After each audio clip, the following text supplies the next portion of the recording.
إنما الصدقات للفقراء. الحمد لله رب العالمين والصلاة والسلام على خاتم الأنبياء والمرسلين. أعوذ بالله من الشيطان الرجيم.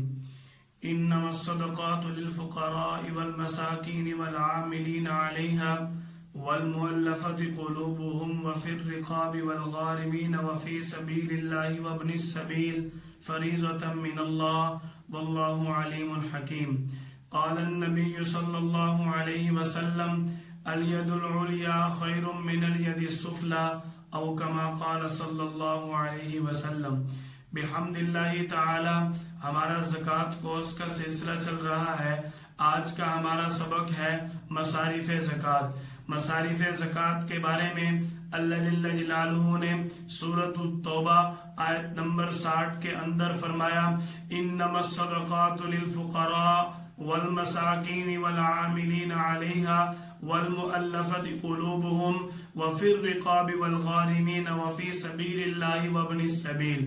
اللہ جل جلالہ نے اس آیت کے اندر ہمیں کل 8 مصارف زکوٰۃ کے بتائے ہیں.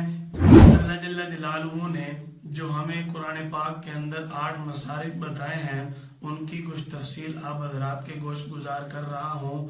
ان میں نمبر 1 فقیر. فقیر وہ شخص جو غربت کی وجہ سے، محتاجی کی وجہ سے، بے روزگاری کی وجہ سے اس حد تک اپنے آپ کو محتاج سمجھتا ہو کہ وہ بیچارہ سوال کرنے پر مجبور ہو جائے، ایسے شخص کو زکوٰۃ دینا جائز ہے.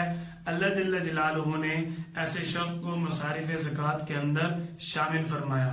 نمبر 2 مساکین. مساکین سے مراد وہ لوگ جو محتاج ہیں، بے روزگار ہیں، ضعیف ہیں اور کسی حادثے کی وجہ سے ان کا مال ہلاک ہو جاتا ہے اور وہ اپنے عزت نفس کے لیے، اپنے عزت کو بچاتے ہوئے وہ سوال نہیں کرتے.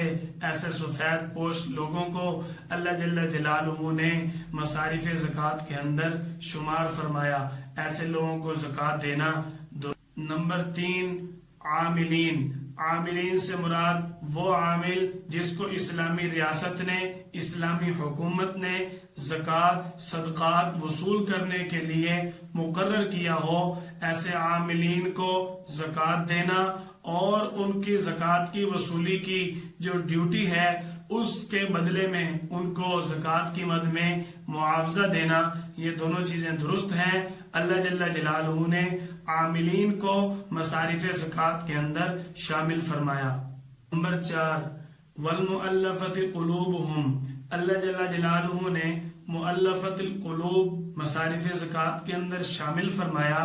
تالیف قلب سے مراد ایسا شخص جو ابھی اسلام کے اندر نیا آیا ہو اور اس کے دل میں ابھی اسلام کی پختگی، اسلام کی محبت، اسلام کی اہمیت نہ بیٹھی ہو.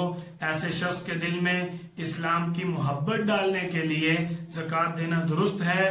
میرے اللہ نے ان کو زکوٰۃ کے مصارف کے اندر شامل. نمبر 5 وفی الرقاب. اللہ جل جلالہ نے وفی الرقاب میں ایسا غلام جس کو آقا نے یہ کہا ہو کہ تو میری مقرر کردہ مقدار، مقرر کردہ رقم جو ہے وہ کما کر مجھے ادا کر دے تو آزاد ہے. ایسے غلام کو فقہا کی اصطلاح میں مکاتب غلام کہا جاتا ہے. ایسے شخص کو اللہ جل جلالہ نے مصارف زکوٰۃ کے اندر شامل فرمایا.